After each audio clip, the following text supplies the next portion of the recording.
La promotion des droits humains et la protection des personnes privées de liberté. Depuis le 17 novembre dernier, des personnels des forces de défense et de sécurité s'outillent sur le sujet.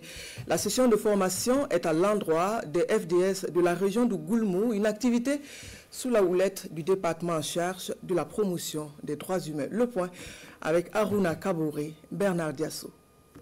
Des théoriciens du droit échangent avec des praticiens du droit sur la protection des droits des personnes en conflit avec la loi. Cette session de sensibilisation au profit de ces garants de l'ordre, mais aussi les premiers protecteurs des droits fondamentaux des personnes humaines, rappelle que le Burkina Faso, dans sa quête inlassable de justice et de progrès, a ratifié les grands instruments internationaux dont la Déclaration universelle des droits de l'homme et le Pacte international relatif aux droits civils et politiques. Toute personne privée de sa liberté est traitée avec humanité et avec le respect de la dignité inhérente de la personne humaine.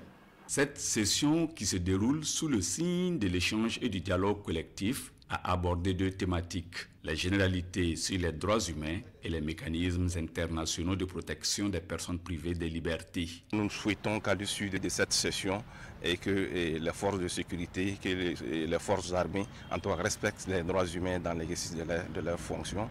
Et généralement, c'est ça aussi qui radicalise les positions. On sait que souvent le terrain est difficile, mais nous sommes convaincus au niveau du ministère de la Justice et des Droits humains que si nous respectons les règles en matière de droits de l'homme, ça ne peut que faciliter le travail sur le terrain. Les organisateurs formulent le vœu que cette session soit l'occasion d'une prise de conscience renouvelée et d'un engagement professionnel sans faille pour l'avènement d'une justice plus humaine et d'une citoyenneté responsable.